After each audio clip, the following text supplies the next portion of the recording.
భీమవరంకు డిస్కౌంట్ల పండుగ తెచ్చింది కేకే స్టోర్స్. ధరల్లో చౌక చౌక. కేకే స్టోర్స్, పీపీ రోడ్, భీమవరం. నమస్తే వ్యూస్. మన దేశంలో జరుగుతున్నది మనం మొత్తం చూస్తూనే ఉన్నాం. గత వారంగా పహల్గామ్లో ఏం జరిగిందో అందరికీ తెలిసిందే. ప్రత్యేకంగా ఇప్పుడు నేను మళ్ళీ కొత్తగా చెప్పాల్సిన అవసరం లేదు. ఇప్పుడు అందరి ధ్యాస అంతా దేని మీద ఉంది అంటే నెక్స్ట్ ఏం జరగబోతుంది. పాకిస్తాన్కి కొన్ని దేశాలు సపోర్ట్గా వస్తున్నాయా, ఇండియాకి ఎవరు సపోర్ట్గా ఉన్నారు, నెక్స్ట్ అనేది యుద్ధమా, యుద్ధం జరుగుతుందా, యుద్ధం ఎఫోర్డ్ చేయగలిగేంత రెండు దేశాలకు ఉందా అనేది మనం వాళ్ళు మాట్లాడదాం. మేజర్ జనరల్ ఎన్ శ్రీనివాసరావు గారు, హీజ్ ఎక్స్ జిఓసి మనతో ఉన్నారు. వారిని అడిగి తెలుసుకుందాం. నమస్తే సార్. జై హింద్ అండి. నమస్కారం వ్యూవర్స్. సార్, చాలా డౌట్స్ ఉన్నాయి. మొదటిగా నేను అడగాలనుకున్న క్వశ్చన్ ఏంటి అంటే, మనకి గతంలో కూడా ఇలాంటి టెర్రర్ అటాక్స్ చాలానే జరిగాయి. అక్కడి నుంచి మొదలు పెడదాం. కానీ ఇప్పుడు మాత్రం తీవ్రత ఎక్కువ కనిపిస్తుంది. దేశమంతా ఐక్యమైనట్టు కనిపిస్తుంది. ఇదే లాస్ట్ది, చివరిది కావాలి, ఎవరు చేశారో వాళ్ళని తుదముట్టించేదాకా ఆగేదే లేదు అని దేశమంతా కూడా ఏకమై మాట్లాడుతున్నారు. ఒక్కసారి ముందు జరిగిన ఇన్సిడెంట్స్తో మనం మొదలుపెట్టి ఇప్పుడు ఏం జరగబోతున్నది మాట్లాడదాం సార్. పాకిస్తాన్ మన దేశ ప్రగతిని ఆపడానికి, కశ్మీర్ని కబళించుకోవడానికి ప్రయత్నాలు చేస్తూనే ఉంది. 1947లో చేసింది, దాని తర్వాత 65లో చేసింది, 71లో వేరే విధంగా వాళ్ళు చేస్తూ వచ్చారు. దాంట్లో ప్రోగ్రెస్ని మనల్ని ఆపాలి, దాన్ని కబళించాలి అంటే వాళ్ళకి ఆ లోకల్గా ఉన్న సపోర్ట్ని వాళ్ళని ఎంకరేజ్ చేయడం, ఇండిపెండెన్స్ కావాలి అని. దానికోసం ఎన్నో తిప్పలు పడ్డారు వాళ్ళు. దాన్ని మనం అప్రోప్రియేట్ స్టెప్స్ తీసుకొని దాన్ని అణిచివేశాము, దాన్ని కంట్రోల్ చేశాము. కానీ ఈ మధ్య ఒక సర్జికల్ స్ట్రైక్ లాంటిది ఆర్టికల్ 370 ఎత్తివేత. అది చేయగానే వాళ్ళకి ఏ అయితే స్పెషల్ ప్రివిలేజెస్ ఉన్నాయో, వాళ్ళ గవర్నమెంట్ వాళ్ళ ఇష్టం వచ్చినట్టు చేస్తుందో అవన్నీ ఆగిపోయాయి. యూనియన్ టెరిటరీస్గా జమ్మూ కాశ్మీర్ ఒక యూనియన్ టెరిటరీ, లే లడాక్ ఒక యూనియన్ టెరిటరీ అయ్యి డైరెక్ట్గా ఇండియన్ గవర్నమెంట్ కింద వచ్చేటప్పటికి వాళ్ళు శాంతి భద్రతల్ని బ్రహ్మాండంగా కాపాడారు. రాళ్ళు విసరడం కానివ్వండి, ప్రొటెస్ట్ కానివ్వండి, అవన్నీ ఆగిపోయాయి. G20 అక్కడ ఇది సమ్మిట్లో భాగంగా ఒక ఇది కాన్ఫరెన్స్ అక్కడ జరిగింది. టూరిస్ట్ వస్తున్నారు, ప్రశాంతత ఉంది, డెవలప్మెంట్ ఉంది. వేరే విదేశాల నుంచి వచ్చి జనాలు ఇక్కడ ప్రాజెక్ట్స్ పెడుతున్నారు, ఎకనామిక్ డెవలప్మెంట్ అవుతోంది. ఇది చూడలేకపోతున్నారు పాకిస్తాన్. ఇంతకుముందు వాళ్ళు మనని ఇండియాని డీస్టెబిలైజ్ చేయడానికి ఈ టెర్రరిస్ట్ ఆర్గనైజేషన్స్ని వాళ్ళ ISI ద్వారా కానివ్వండి, ఆర్మీ ద్వారా కానివ్వండి, వాళ్ళ గవర్నమెంట్ ద్వారా కానివ్వండి ప్రోత్సహించారు. వాళ్ళకి ట్రైనింగ్ ఫెసిలిటీ ఇచ్చారు, డబ్బులు ఇచ్చారు, వెపన్స్ ఇచ్చారు. ఈ వెపన్స్ వాళ్ళకి చైనా నుంచి వచ్చినవి కానీ, అమెరికా నుంచి వచ్చినవి కానీ వాళ్ళు వీళ్ళకి సప్లై చేశారు. ఇది మీరు ఇంతకుముందు జరిగిన సంఘటనలో చూసే ఉంటారు. ఏదో China made weapons, Pakistan made weapons, వాళ్ళ ఇది బుల్లెట్స్ మీద వాళ్ళ ఆర్డినెన్స్ ఫ్యాక్టరీ గుర్తులు ఇవన్నీ మీరు వినే ఉంటారు, చూసే ఉంటారు. అటువంటప్పుడు ఈ 370 తర్వాత వచ్చిన దాన్ని ఆపాలి అంటే వాళ్ళు ఏదో విధంగా దాన్ని ఇంకా రేకెత్తించాలి ఈ విషయాన్ని. దానికోసం వాళ్ళు జైషే మొహమ్మద్, ఇది లష్కరే తైబా, ఈ రెండు ఉగ్రవాద సంస్థలు, వీటిని యునైటెడ్ నేషన్స్, యునైటెడ్ స్టేట్స్ వీళ్ళని ప్రిస్క్రైబ్ చేశారు, బ్యాండ్ ఆర్గనైజేషన్స్గా పెట్టాయి. కానీ దాంట్లో ఉన్న లీడర్స్ని మటుకు వాళ్ళు ఇది టెర్రరిస్టు అని చెప్పి మనం ప్రపోజ్ చేసిన దాన్ని చైనా వ్యతిరేకించింది. కాబట్టి వాళ్ళ అసెట్స్ ని ఇది జప్తు చేసుకోవడం కానీ అట్లాంటివి జరగలేదు. వాళ్ళకి పాకిస్తాన్కి ఇంటర్నేషనల్ ఫండింగ్ ఏజెన్సీస్ డబ్బులు ఇవ్వాలి అంటే వాళ్ళు అష్యూరెన్స్ ఇవ్వాలి. ఏమిటి, మేము ఈ టెర్రరిస్ట్కి ఇది హెల్ప్ చేయట్లేదు, మా భూభాగం నుంచి టెర్రరిస్ట్ ఆపరేషన్స్ ఏమీ జరగవు అని. లష్కర్ తైబాకి వీటికి ఫండ్స్ అనేది వీళ్ళు ఇవ్వట్లేదని చెప్పాలి. కాదు, వాళ్ళకి పాకిస్తాన్కి ఫండ్స్ కావాలంటే వాళ్ళకి సపోర్ట్ చేయట్లేదని, మేము చేయట్లేదని అయ్యేటప్పటికి వాళ్ళు అన్నారు, వీళ్ళని మేము జైల్లో వేస్తున్నాము, వాళ్ళ లీడర్షిప్ని అన్నారు. అయ్యేటప్పటికి FATF అని ఒక సంస్థ ఉంది, దాంట్లో డిస్కషన్స్ జరుగుతాయి. వీళ్ళు ప్రూఫ్ ఇవ్వాలి, మేము ఏమేమి యాక్షన్స్ తీసుకున్నాము టెర్రరిస్ట్కి అగేన్స్ట్గా, టెర్రరిజంని నిర్మూలించడానికి అని. వాళ్ళు ఏదో కబుర్లు చెప్తూ వచ్చారు, కానీ మనుషులు వాళ్ళు పేరు మార్చుకున్నారు. దాంట్లో ఒకటి రెసిస్టెన్స్ ఫ్రంట్. రెసిస్టెన్స్ ఫ్రంట్ నుంచి వచ్చిన వాళ్ళే మొన్న పహల్గామ్లో దాడి తీసుకుని వాళ్ళు మేము చేశామని చెప్పారు. ఇటువంటి స్టేట్లో వీళ్ళు ఇదే మొదటిది కాదు. వాళ్ళల్లో ఉన్న వాళ్ళు అందరూ ఈ లోకల్ టెర్రరిస్ట్ ఇండియాలో ఉన్నవాళ్ళు కాదు. వాళ్ళు ఈ పాకిస్తాన్ ఆర్మీలో స్పెషల్ ఫోర్సెస్లో పనిచేసిన వాళ్ళు, 15-20 ఏళ్ల ఎక్స్పీరియన్స్ ఉన్నవాళ్ళు, వాళ్ళు ఇది ఆఫ్ఘనిస్తాన్ బార్డర్స్లో వాళ్ళతో పాటు పనిచేసిన వాళ్ళు, వాళ్ళని కూడా దీంట్లో పంపించి వాళ్ళ మిలిటరీ లెవెల్ ఆపరేషన్స్ లాగా కండక్ట్ చేశారు. అంటే ఇది టెర్రరిస్ట్ మిలిటరీ ఆపరేషన్స్ లాగా చేశారు. ఎవరిని ఎప్పుడు కొట్టాలి, దానివల్ల ఏంటి ఉపయోగం, వాళ్ళకు వచ్చే లాభం ఏమిటి, ఇవన్నీ క్యాల్కులేట్ చేసుకొని ఆపరేట్ చేసి పాకిస్తాన్లో ఉన్న వాళ్ళ హెడ్ క్వార్టర్స్లో ఉన్న వాళ్ళల్లో అంటే ఎవరు, ISI ఆర్మీ చీఫ్ అంతే. వాళ్ళ గవర్నమెంట్ దగ్గర పెద్ద పవర్స్ ఉన్నాయని నేను అనుకోను. దాన్ని నడిపించేదే వాళ్ళ ఆర్మీ చీఫ్. వాళ్ళ వలన ఇది అయింది. ఇది ఇప్పుడు అయింది. ఇంతకు ముందు కూడా కొన్ని ఏళ్ల క్రితంగా ఇటువంటి సంఘటనలు జరుగుతూనే వస్తున్నాయి. రీసెంట్గా మీరు వినుంటారు రియాసీ బస్ దుర్ఘటన. రియాసీలో ఒక బస్లో వెళ్తున్న పిల్గ్రిమ్స్ వైష్ణోదేవికి వెళ్తున్నారు. అక్కడ రియాసీ దగ్గర ఆ బస్సుని అడ్డుకొని దాంట్లోంచి జనాల్ని దించి వాళ్ళని చంపేయడానికి ప్రయత్నించారు. అది కూడా ఎవరిని చంపాలి అంటే వేరే మతం వాళ్ళని చంపాలి అని అనుకున్నారు. ఇప్పట్లాగే అడిగి వాళ్ళ రిలీజన్ ఏంటో కనుక్కొని చంపాలని అనుకున్నారు. కానీ డ్రైవర్ చాలా ఇంటెలిజెంట్గా దాన్ని వేగంగా తీసుకెళ్ళాడు. అది అదుపు తప్పి లోయలో పడిపోయింది. దీంట్లో 9 మంది చనిపోయారు, మిగతా వాళ్ళకి గాయాలయ్యాయి. ఒకవేళ అది లోయలో వెళ్ళలేకపోతే, అది ఒకవేళ ఆగి ఉంటే ఇంకా పెద్ద ప్రమాదం జరిగేది. దీంట్లో ఎందరినో వాళ్ళు చంపేసేవాళ్ళు. ఇప్పుడు పహల్గామ్ అయింది. ఇంతకుముందు ఇట్లానే వీళ్ళు కొంతమంది గందర్బల్లో టనలింగ్ ఆపరేషన్స్ జరుగుతున్నాయి. అక్కడ పనిచేసే 7 అనుకుంటా, ఇది కార్మికులు, వాళ్ళు పనిచేసేవాళ్ళు, వాళ్ళని చంపేశారు. ఇట్లాంటి ఆపరేషన్స్ వాళ్ళు కఠువా, సాంబా, అటు సైడు పూంచ్, రజౌరి, అటు సైడు కాశ్మీర్లో ఇవి చేస్తూ వచ్చారు. అయితే ఇది ఒక ఘటన కాదు, ఇంతకు ముందు కూడా జరుగుతూ ఉన్నాయి. వీళ్ళకి బుద్ధి చెప్పడానికి ఊరి ఇన్సిడెంట్ తర్వాత మనం SF సర్జికల్ స్ట్రైక్స్ చేసాం. దాని తర్వాత వీళ్ళు పుల్వామా దాడి చేసిన తర్వాత మనం బాలాకోట్ ఎయిర్ స్ట్రైక్ చేసాం. కానీ దానివల్ల వాళ్ళకి బుద్ధి రాలేదు. ఇప్పుడు ఈ చర్యకు పాల్పడ్డారు. వాళ్ళని ఎలా ఆపాలి, వాళ్ళు మన మీద ఇట్లాంటి పహల్గామ్ లాంటి దాడులు చేయకుండా ఎలా ఆపాలి అనేది ప్రస్తుత ప్రభుత్వము, ఇది మన డిఫెన్స్ ఫోర్సెస్ ఆలోచిస్తున్నాయి. దాని గురించి రెడీనెస్ చూపించాయి. దాంట్లో భాగంగా క్యాబినెట్ కమిటీ ఆన్ సెక్యూరిటీ వెంటనే 24 గంటల్లో వాళ్ళు మీటింగ్ జరిపారు. దాంట్లో సౌదీ అరేబియాలో పర్యటిస్తున్న దేశ ప్రధాని వెంటనే దాన్ని కట్ షాట్ చేసుకొని ఇండియాకి వెనక్కి వచ్చారు. భారత గృహమంత్రి ఆ పహల్గామ్కి వెళ్ళి అక్కడ సిచ్యువేషన్ని చూసి వివరాలు కనుక్కొని వెంటనే వచ్చారు. ఆ రోజు జరిగిన సమావేశంలో వాళ్ళు తీసుకున్న నిర్ణయం ఏమిటంటే లాంగ్ టర్మ్ స్ట్రాటజీ ఉండాలి. ఈ సర్జికల్ స్ట్రైక్స్ చేసి దాన్ని ఒకసారి చేసిన తర్వాత వాళ్ళు ఆపుతారని అనుకో.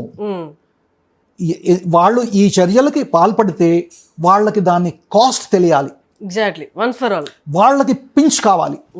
టిక్ ఫర్ టాట్ వద్దు ఇంకా. టిట్ ఫర్ టాట్లో చిన్న చిన్న ఇవి ఆపరేషన్స్తో కాదు. వాళ్ళకి ఎలా దెబ్బతింటుంది, ఎక్కడ వాళ్ళు హర్ట్ అవుతారు. ఆల్రెడీ వాళ్ళ దేశ ఆర్థిక వ్యవస్థ చాలా హీనకరంగా ఉంది. వాళ్ళకి డబ్బులు ఇచ్చేవాళ్ళు లేరు. ఎగ్జాక్ట్లీ సార్, ఇక్కడ వస్తున్న క్వశ్చన్స్ అన్ని సివిలియన్స్ దగ్గర నుంచి వస్తున్న క్వశ్చన్స్ ఇవే. వాళ్ళ కంట్రీయే మేజర్ క్రైసిస్లో ఉన్నప్పుడు వాళ్ళు ఇదంతా ఎఫోర్డ్ చేయగలరా? ఎందుకు వచ్చి ఇండియాలో గిల్లిపోవడం అన్నది. దాంట్లో బాధపడే వాళ్ళు ఎవరు?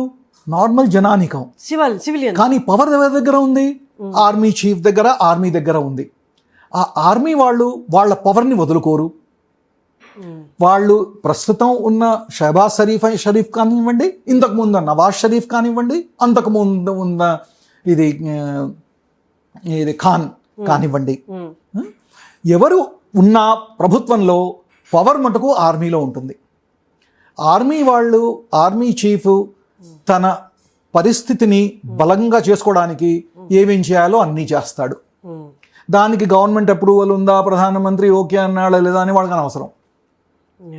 అటువంటి స్థితిలో బట్ దే ఆర్ సపోర్టింగ్. వాళ్ళు ఇలా ఎంత టెర్రర్ అటాక్ చేసినా they are ready for the war అన్నట్లే ఉన్నారు. మీరు అవన్నీ క్యాన్సిల్ చేశారు కదా, మేము ఈ బ్లాక్ చేస్తాం, ఏ స్పేస్ బ్లాక్ చేస్తాం అన్నారు.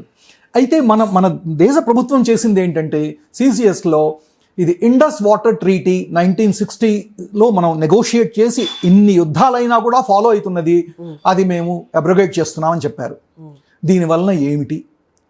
అసలు వాళ్ళ ఆర్మీలో ఉన్నదే పంజాబీలు, పాకిస్తాన్ ఆర్మీలో. పంజాబీ మొత్తం సమృద్ధ ప్రాంతం. దాంట్లో ఉండే నీళ్ళన్నీ ఇండస్, ఝేలం, చేనాబ్ నుంచి వచ్చేవి. ఇండస్ వాటర్ ట్రీటీని అబ్రోగేట్ చేస్తే ఈ నీళ్లు వాళ్ళకి ఇవ్వాల్సిన బాధ్యత మన మీద లేదు. వాటిని ఎప్పుడంటే అప్పుడు ఆపేయచ్చు, మనం ఎలా వాడుకోవాలో మన ఇష్టం. అటువంటి నిర్ణయం తీసుకున్నారు. ఇటువంటి నిర్ణయం తీసుకుంటారు అని ఎవ్వరూ ఆలోచించలేదు. ఇన్ని వార్స్ అయినా కూడా అబ్రోగేట్ చేయని ట్రీటీని ఈ పెహల్గాం అటాక్ కాగానే అబ్రోగేట్ చేశారు అని చెప్పి అందరూ ఆశ్చర్యపడ్డారు. దానివల్ల వాళ్ళకి ఏం చేయాలో తెలియట్లేదు, పాల్పోవట్లేదు. వాడు బిలావల్ భుట్టో అంటాడు, మీరు నీళ్లు రాకపోతే దీంట్లో రక్తం పారుతుంది అంటాడు. లేకపోతే ఇది చేస్తే మేము ఇది వార్ చేస్తామంటారు. ఇంకెవడో అంటాడు నేను యుద్ధం చేస్తాను అంటాడు. కానీ ఇవన్నీ ఉత్తుత్తి మాటలే. దానికి వాళ్ళు చేయగలిగింది ఏమీ లేదు. కానీ కన్సిడరింగ్ మన army force, navy force, air force అంతా కన్సిడర్ చేసుకొని వాళ్ళకున్న స్ట్రెంగ్త్లు ఏవైతే ఉన్నాయో అవి కన్సిడర్ చేస్తే ప్రపంచం అందరికీ తెలుస్తారు ఎవరు విన్ అవుతారో అన్నది. బట్ స్టిల్ వాళ్ళ బలం ఏంటి? వాళ్ళ వెనకాల ఎవరున్నారు? పాకిస్తాన్ వెనకాల. పాకిస్తాన్కి అసలు ఎవరు ఫ్రెండ్స్ లేరు. అందరూ వాళ్ళు చేసింది ప్రతి వాళ్ళు ఎక్కడెక్కడికి వెళ్ళారో అక్కడక్కడంతా నాశనమే సృష్టించారు. వాళ్ళకి ఉన్నది ఇద్దరు ఫ్రెండ్స్, ఒకటి చైనా, ఒకటి టర్కీ. ఇప్పుడిప్పుడే అది ఈజిప్ట్ అన్నది మేము కూడా మీతో పాటు ఉన్నాముంది. కానీ వాళ్ళకి కావాల్సింది యుద్ధ సామాగ్రి. అది ఎవరిస్తారు? చైనా ఇస్తోంది. వాళ్ళకి ఇస్తూ వచ్చింది. ఆ చైనా ఇచ్చిన వెపన్స్ ఎంత రిలయబుల్ అనేది అది ఎవరికీ తెలియదు. కానీ USA కూడా వాళ్ళు కొన్ని యుద్ధ సామాగ్రి ఇచ్చారు. ఎందుకు?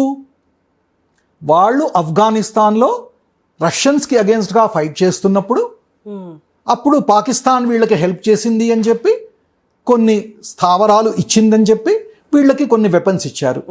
కానీ ఇచ్చినప్పుడు వాటిని వేరే వాళ్ళ మీద అంటే ఇండియా మీద వాటిని వాడకూడదు అనే కండిషన్ పెట్టారు.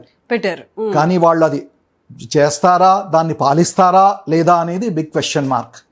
అంటే ఇప్పుడు ఆ ఒప్పందాన్ని వీళ్ళు పాటించకుండా దాన్ని దాటితే అమెరికా నుండి ఎదుర్కోబోయే ఏముంటాయి సార్ పాకిస్తాన్? అమెరికా వాళ్ళు శాంక్షన్స్ పెడతారు. వాళ్ళ దగ్గర ఉన్నది F-16s, వాళ్ళు ఇచ్చిన వెపన్ సిస్టమ్స్ వీళ్ళ దగ్గర ఉన్నాయి, పాకిస్తాన్ వాళ్ళ దగ్గర ఉన్నాయి. అవే వీళ్ళు ఈ మిలిటెంట్స్ కి, టెర్రరిస్ట్ కి ఇచ్చి పంపించారు. సో కాబట్టి Pakistan is a very unreliable country. వాళ్ళు ఒక చేత్తోని స్వీట్ గా మాట్లాడతారు, వెనకాల నుంచి ఖంజర్ ఇది బాగ్ పోస్తారు. అదే అయింది కార్గిల్ వార్లో. మనమేమో నవాజ్ షరీఫ్ వాజ్పేయి ఇక్కడ కలుస్తూ ఉంటే అక్కడ కార్గిల్ మీద వాళ్ళు అది ఇదేంటి అంత ఆక్యుపై చేసుకున్నారు, కార్గిల్ యుద్ధానికి చేరారు. కాబట్టి వాళ్ళు నమ్మలేము వాళ్ళు ఏం చేస్తారు అనేది. ఇప్పుడు ఇది కాకుండా మనం యుద్ధం గురించి మాట్లాడుతున్నాం. యుద్ధం అనేది లాస్ట్ స్టేజ్. యుద్ధంలో India ready for the war? India is always ready for a war. It is fully equipped.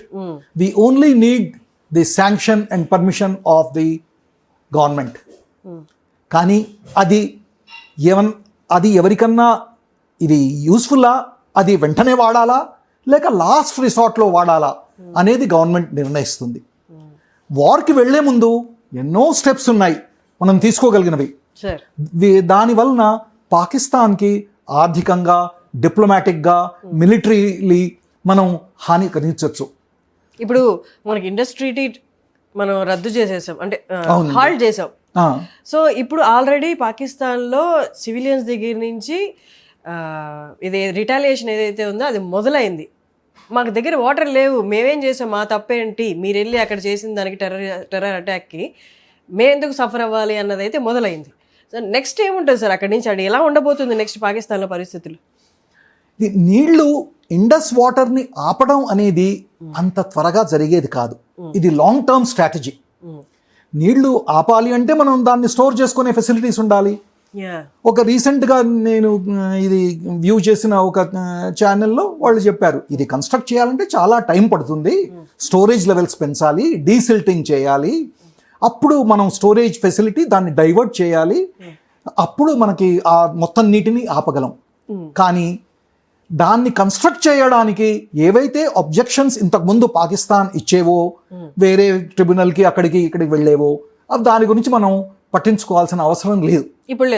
ఇప్పుడు లాంగ్ టర్మ్ అయినా కూడా మన దగ్గర ఈ నీటిని ఆపగలిగే శక్తి ఉంటే వీటి నీళ్లు ఎప్పుడంటే అప్పుడు ఆపచ్చు, మనం ఎప్పుడంటే అప్పుడు వదలచ్చు, ఫ్లడ్డింగ్ చేయొచ్చు, అక్కడ ఇది అనావృష్టి చేయొచ్చు, డాట్ కూడా తీసుకురావచ్చు. అంత పవర్ఫుల్ డెసిషన్ ఇది అబ్రిగేషన్. ఇన్ఫ్యాక్ట్ దీన్ని కొన్ని ఏళ్ల క్రితం మా అబ్బాయి దీంట్లో కోరాలో ఇది రాశాడు. దాన్ని ర్యాండ్ కార్పొరేషన్ కూడా వాళ్ళు దాన్ని కోట్ చేశారు. ఇది water warfare, Indus water ట్రీటీని abrogate చేయొచ్చు అని. సో అది ఇప్పుడు చేశాం. ఇంతకుముందు అది పాసిబుల్లా కాదా అని చెప్పి అనుకునేవాళ్ళం, కానీ చేశాం. ఇప్పుడు మనకి మీరు ఇంకోటి అడిగారు, మన వైపు ఏ ఏ దేశాలు ఉన్నాయనేది. ఫస్ట్ అండ్ ఫార్మోస్ట్ ట్రంప్ అన్నాడు, నేను మీతో పాటు ఉన్నాను. వాళ్ళ national security adviser, intelligence chief, FBI director అందరు ఉన్నారు వీఆర్ విత్ ఇండియా అని. ఇజ్రాయెల్ వీఆర్ విత్ ఇండియా అన్నారు. UK, ఫ్రాన్స్, ఈ యూరోపియన్ యూనియన్ అందరూ మన సైడ్, జపాన్, సింగపూర్ వీళ్ళందరూ మన సైడ్ ఉన్నారు. వాళ్ళకి తెలుసు, వాళ్ళు కూడా ఇటువంటి దీనికి ఈ అటాక్స్కి, అన్రెస్ట్కి వాళ్ళు కూడా బాధితులే. ఎగ్జాక్ట్లీ. సరే, ఈ టెర్రరిస్ట్ అటాక్తో పాటు జనరల్గా ఒకటి మాట్లాడాలి అంటే, ఇప్పటిదాకా ఏ కంట్రీ అయినా వేరే కంట్రీ మీద ఇన్వేజన్ చేసి వెళ్ళి అక్కడ స్వాధీనపరుచుకొని అక్కడ పరిపాలించకుండా ఉన్న దేశం ఏదైనా ఉంది అంటే అది ఓన్లీ ఇండియా మాత్రమే. ఎవ్రీ అదర్ కంట్రీ మీద దండయాత్రలకు వెళ్ళాయి, అక్కడ కొంత వాళ్ళ కాలనీస్ ఏర్పాటు చేసుకుని వాళ్ళని కొన్ని ఏళ్ళు పరిపాలించి, బట్ ఇండియా మాత్రం ఎవరి మీద దండయాత్ర చేయలేదు, ఎక్కడ ఆక్రమించుకోలేదు. టెర్రర్ అటాక్స్ అనేది ఇంకా ఫార్ థింగ్. అది మనము ఆక్యుపై చేసుకోలేదు, కానీ ఒక కంట్రీని లిబరేట్ చేసాం, బంగ్లాదేశ్ని. ఎగ్జాక్ట్లీ. ఎప్పుడైతే బంగ్లాదేశ్ నుంచి వీళ్ళు రెఫ్యూజీస్ వస్తూ ఉన్నారో వాళ్ళకి హెల్ప్ చేయాలంటే మన రీసోర్సెస్ ఎకనామికల్లీ మనం ఎప్పుడైతే వీకెన్ అయిపోయామో వాళ్ళని హెల్ప్ చేస్తూ అందుకని చెప్పి వాళ్ళ పాకిస్తాన్ అరాచకాన్ని ఆపడానికి మనం ఈస్ట్ పాకిస్తాన్ మీద అటాక్ చేసి వాళ్ళని సరెండర్ చేయించి 93,000 సోల్జర్స్ని సరెండర్ చేయించాము. షిమ్లా అగ్రిమెంట్లో వాళ్ళు జుల్ఫికర్ అలీ భుట్టో మీరేం చెప్తే అది చేస్తాను అని చెప్పి అండర్టేకింగ్ ఇచ్చినప్పుడు అప్పుడు మనం వీళ్ళని రిలీజ్ చేసాం. అంటే భారతదేశం ఒక దండయాత్ర చేసి ఒక నేషన్ని లిబరేట్ చేసింది. ఆ ఘనత ఇండియాకే ఉంది. ఎస్, అది కూడా 1971లో. అది కూడా ఒక లిబరేషన్ కాజ్ కాబట్టి. ఇప్పుడు మనం ఎంతో మన సైనిక బలం ఎంతో పెద్దదైంది. We are capable of conducting war at any level, in space, in cyberspace, in air, underwater, on water. ఎక్కడంటే అక్కడ కొట్టచ్చు మనం. సార్, ఇంకొక మేజర్ క్వశ్చన్ అందరికి వస్తుంది ఏంటి అంటే, ఆ కాల్పులు జరిపిన తర్వాత వెళ్ళి మోదీకి చెప్పుకోండి అన్నారు. ఆ మాటలు అవన్నీ విన్న తర్వాత వాళ్ళ ఇంటెన్షన్స్ ఆర్ నాట్ ఓన్లీ కాశ్మీర్ని ఆక్యుపై చేయాలనో, వాళ్ళు అనుకుంటున్న ఫ్రీడమ్ ఏదో తెచ్చుకోవాలనో కాదు, దీనికి బియాండ్ ఏవో ఎక్స్పెక్టేషన్స్ ఉన్నాయి, వాళ్ళకి ఉద్దేశాలు వేరే ఉన్నాయి. ఇట్స్ నాట్ అబౌట్ రిలీజియన్ అని అయితే అనిపిస్తుంది. What could be that sir? One way of looking at it is ఎందుకు హిందువులని ఐడెంటిఫై చేసి కాల్చారు, ముస్లిమ్స్ని వదిలేశారు, ఇది మగవాళ్ళనే ఎందుకు చంపారు, ఆడవాళ్ళని అది వాళ్ళకి మన దేశంలో డివిజన్స్ రావాలి అని అనుకొని ఉంటారు. బహుశా రిఫ్ట్ చేయాలి అని చెప్పి అనుకొని ఉంటారు. ఇండైరెక్ట్గా దాని ఎఫెక్ట్ చూడాలని అని అనుకొని ఉంటారు. కానీ ఇటువంటి చర్యల వలన మనం ఏమి చేయాలి అనేది శాంతంగా ఆలోచించి మనకి ఏది అడ్వాంటేజెస్సో అది చేస్తాము. వాళ్ళకి ఎలా బుద్ధి చెప్పాలో మన గవర్నమెంట్కి, మన డిఫెన్స్ ఫోర్సెస్కి తెలుసు. We are capable of doing anything. ఏమేం చేయగలం? ఎకనామికల్లీ స్ట్రాంగ్యులేట్ చేయగలం. వాళ్ళకి అసలే చిప్పకూడు తింటున్నారు. అంటే మనం చూస్తూ ఉంటాం, ఏమిటి వాళ్ళకి లైన్లలో వెయిట్ చేసి 1 కిలో ఇది గోధుమ పిండి కోసం వెయిట్ చేస్తూ ఉంటారు. కిరోసిన్ లేదు. అటువంటి వాళ్ళకి ఇప్పుడు నీళ్లు కూడా బంద్ చేస్తే ఇంకా ఏముంటుంది వాళ్ళకి? ప్లస్ ఎవరు హెల్ప్ చేయడానికి ఉండరు. ఆ FATFలో అందరూ వీళ్ళని వెలివేస్తారు. డిప్లొమాటిక్ స్ట్రైక్ కూడా ఉంది. వెంటనే మనం మిగతా అంబాసిడర్స్ని పిలిచి మనం ఎందుకు ఈ చర్యలు తీసుకుంటున్నామో అది మన ministry of external affairs Jaishankar garu explain చేశారు. అయితే వాళ్ళందరికీ తెలిసి వచ్చింది ఎందుకు చేస్తున్నాము ఏమిటనేది. వాళ్ళు మనకి సపోర్ట్ చేస్తున్నారు. అది డిప్లొమాటికల్లీ వాళ్ళని ఐసోలేట్ చేస్తాము. మిలిటరీలీ మనం హై అలర్ట్లో ఉన్నాం. లైన్ ఆఫ్ కంట్రోల్ మీద, ఇంటర్నేషనల్ బార్డర్ మీద యుద్ధాభ్యాసాలు జరుగుతున్నాయి. ఇండియన్ ఎయిర్ ఫోర్స్ ఏమో ఆక్రమణ్ అనే ఎక్సర్సైజ్ చేస్తోంది. ఇండియన్ నేవీ ఏమో INS విక్రాంత్ మిగతా షిప్స్తోని అరేబియన్ సీలోకి వెళ్ళింది, closer to perhaps Gwadar and Karachi. Indian arm forces already on high alert, వాళ్ళు LOC మీద ఉన్నారు.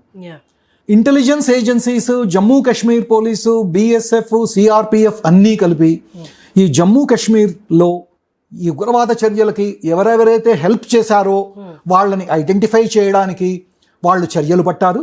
వాళ్ళు ఇల్లు గాలిస్తున్నారు.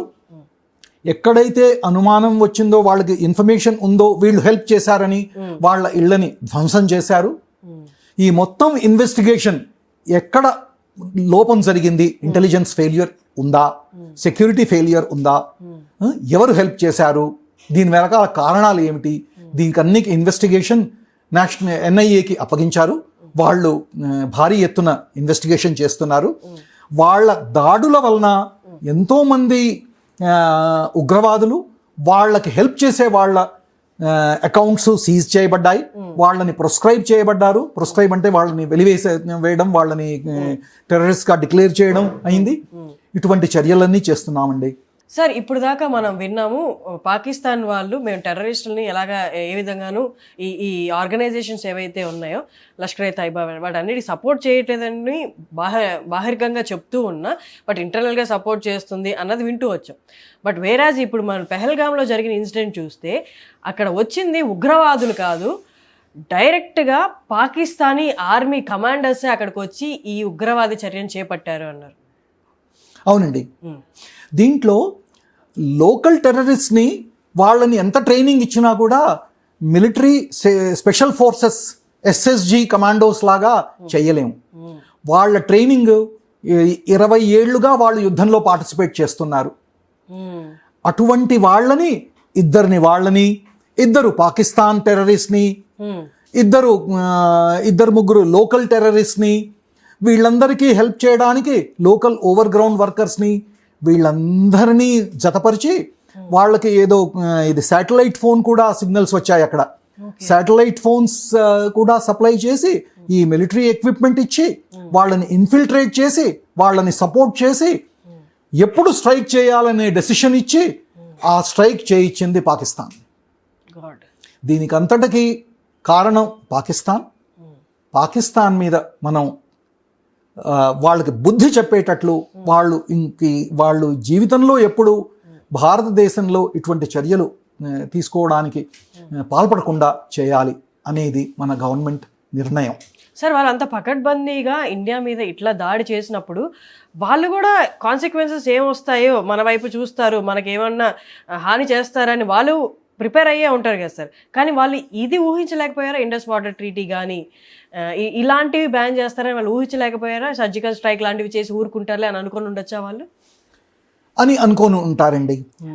కానీ దీంట్లో ఏమిటంటే, ఒక విధంగా పాకిస్తాన్ ఆర్మీ చీఫ్ ఆసిమ్ మునీర్, ఆయన ఆర్మీ అన్ని వైపుల నుంచి దే ఆర్ బీయింగ్ క్రిటిసైజ్డ్. ఎందుకంటే బలూచిస్తాన్లో ఒక ట్రైన్ అపహరించబడుతుంది, దాంట్లో ఆర్మీ పర్సనల్ని చంపేస్తారు, ఒక బస్సుని హైజాక్ చేస్తారు, తగలబెట్టేస్తారు, ఆర్మీ పోస్ట్ మీద అటాక్ చేస్తారు. అది బలూచిస్తాన్లో జరుగుతోంది. ఎవరైతే చైనీస్ ఇంజనీర్స్ బలూచిస్తాన్లో దీనికి సెపాక్ దీనికి వర్క్ చేస్తున్నారో వాళ్ళని చంపేస్తున్నారు. వాళ్ళకి ప్రొటెక్షన్ ఇవ్వలేకపోతోంది పాకిస్తాన్ ఆర్మీ. అది ఒక ఎత్తు. రెండో వైపు ఖైబర్ పఖ్తూన్వాలో అక్కడ అటాక్స్ జరుగుతున్నాయి, వాళ్ళ సోల్జర్స్ని చంపేస్తున్నారు, వాళ్ళ ఆర్మీ పోస్ట్ని నాశనం చేస్తున్నారు. టీటీపీ తాలిబాన్ వాళ్ళు దురంద్ లైన్ నుంచి అక్కడి నుంచి అటాక్ చేస్తున్నారు. ఇన్ని వాళ్ళ మీద దాడులు జరుగుతుంటే వాళ్ళ మొహం ఎక్కడ దాచుకోవాలో ఆసిమ్ మునీర్కి తెలియట్లేదు. వాళ్ళందరూ చేతగాని వాళ్ళు పారిపోయారు, వాళ్ళ ఫ్యామిలీని పంపించేశాడు స్టేట్స్ కి అని. అవునండి, ఎంత భయపడి ఉంటే వాళ్ళు వేరే కంట్రీస్ కి పంపించుంటారు. వాళ్ళకి దమ్ముంటే, అంత ధైర్యవంతులైతే ఇక్కడ ఉండి పాకిస్తాన్లో ఉండే వాళ్ళు ఫైట్ చేయొచ్చు కదా. వాళ్ళకి తెలుసు, ఎప్పుడైతే దీన్ని రెడ్ లైన్స్ అంటారండి, ఎప్పుడే లక్ష్మణ రేఖ, ఇది క్రాస్ చేస్తే ఏమైతుంది అనేది వాళ్ళకి కూడా తెలుసు. అది వాళ్ళు ఇప్పుడు మనల్ని ఆ రెడ్ లైన్ని క్రాస్ చేశారు వాళ్ళు. దీని ఫలితాలు వాళ్ళు అనుభవించాల్సిందే. సో ఇట్లా మనము మన దగ్గర అన్ని విధాల వెపన్ సిస్టమ్స్ ఉన్నాయి, ఎక్స్ట్రీమ్లీ ట్రైన్డ్ సోల్జర్స్ ఉన్నారు, మన ప్లాన్స్ రెడీగా ఉన్నాయి. అది ఎప్పుడు అనేది, ఎట్లా అనేది భారత ప్రభుత్వం నిర్ణయించాలి. ఇండియన్ డిఫెన్స్ ఫోర్సెస్కి చెప్తే వాళ్ళు ఎగ్జిక్యూట్ చేస్తారు. కానీ ఇటువంటి చర్య తీసుకునేటప్పుడు ఉత్త భారత సైనిక దళాలే కాదు, అన్ని ministry of external affairs, home, ఇది ఫైనాన్స్ మినిస్ట్రీ, అందరూ దీంట్లో పాల్గొంటారు. అన్ని విధాలుగా వాళ్ళకి ఉచ్చు బిగించి వాళ్ళని ఉరితీయడం ఒకటే మిగులుతుంది. సార్, ఇజ్రాయెల్ గురించి చాలా విన్నాం మనం. ఇజ్రాయెల్ ఒక్కటి చాలు వాళ్ళ దగ్గర ఉన్న మిజైల్స్ కానీ వార్ ఎక్విప్మెంట్ కానీ ఇజ్రాయెల్ ఒక్కటి చాలు ఏ శత్రువులైనా తుదముట్టిచ్చేస్తుంది అన్నది విన్నాము. అలాంటి ఇజ్రాయెల్ ఇప్పుడు ఇండియాకి సపోర్ట్గా ఉంది, మన అగ్రరాజ్యం అమెరికా కూడా సపోర్ట్గా ఉంది, యుఎస్ఏ కూడా సపోర్ట్గా ఉంది. ఇప్పుడు ఇవన్నీ కలిపి వాళ్ళు ఏదైతే క్లెయిమ్ చేసుకున్నారో మా దగ్గర ఆ మిజైల్స్ ఉన్నాయి, ఇవి ఉన్నాయని, ఈ దేశాలన్నీ కలిపి వీళ్ళకున్న స్ట్రెంత్, అంటే మనందరికి ఉన్న స్ట్రెంత్ కలిపితే అసలు పాకిస్తాన్ అనేది నిలబడుతుందా? వాళ్ళు ఏవైతే చూసుకొని గర్వపడుతున్నారో అవన్నీ అసలు వీటి అన్నిటి ముందు నిలుస్తాయి? ఇది పాకిస్తాన్ ఆర్మీ కూడా ప్రొఫెషనల్ ఆర్మీ. వాళ్ళల్లో ఎన్ని ఇది షార్ట్ కమింగ్స్ ఉన్నా కూడా వాళ్ళు కూడా వెల్ ట్రైన్డ్ ఆర్మీ. ఇప్పుడు ఇందరూ కలిసి వాళ్ళ మీద అటాక్ చేస్తారా అనేది కాదు. వాళ్ళు మనకి ఇచ్చేది ఇంటెలిజెన్స్ షేర్ చేయొచ్చు. వాళ్ళ దగ్గర వాళ్ళు స్కాన్ చేస్తూ ఉంటే వాళ్ళకి రిలవెంట్ ఇన్ఫర్మేషన్ మనకి ఇవ్వచ్చు. ఇది ఇజ్రాయెల్ కానివ్వండి, అమెరికా కానివ్వండి. ఇది వెపన్ సిస్టమ్స్ ఆల్రెడీ ఏవైతే పైప్ లైన్లో ఉన్నాయో అవి ఇవ్వచ్చు. కానీ మన వార్ మనమే ఫైట్ చేసుకోవాలి. యా మన తరఫున వేరే వాళ్ళు వెళ్ళి అది అవుట్ సోర్స్ చేయలేము. ఎగ్జాక్ట్లీ. కానీ వార్ గురించి మాట్లాడే ముందు అది ఒక ఆప్షన్. Final step. దానికంటే ముందు ఎన్నో స్టెప్స్ ఉన్నాయి. అవన్నీ ఏవేవి ఇండియన్ గవర్నమెంట్ వాడతారు అనేది టైం విల్ టెల్. కానీ ఇది ఒక్కసారి మనం మర్చిపోయేది విషయం కాదు. ఇది లాంగ్ టర్మ్ స్ట్రాటజీ ఉంది. దానివల్ల వాళ్ళకి బుద్ధి వచ్చేటట్టు వాళ్ళకి చెప్తారు. ఖచ్చితంగా. Thank you sir, thank you so much. It's a great information. నాకు తెలిసి ఇప్పుడున్న క్లిష్ట పరిస్థితుల్లో దేశం అంతా ఎదురు చూస్తుంది అసలు ఏం జరగబోతుంది నెక్స్ట్ అని. అలాగే కొంతపాటి భయాందోళన అయితే ఉంది. ఏంటి అంటే సివిలియన్స్ ఎక్కడ ఎఫెక్ట్ అవుతారు అని. సివిలియన్స్కి అన్యాయం జరిగిందని ఇది మొదలైంది. బట్ తీవ్రమైన స్థాయికి యుద్ధం దాకా మనం వెళ్తే సివిలియన్స్ ఏమన్నా ఇబ్బంది పడతారా అన్న చిన్నపాటి భయం కూడా జనాల్లో ఉంది.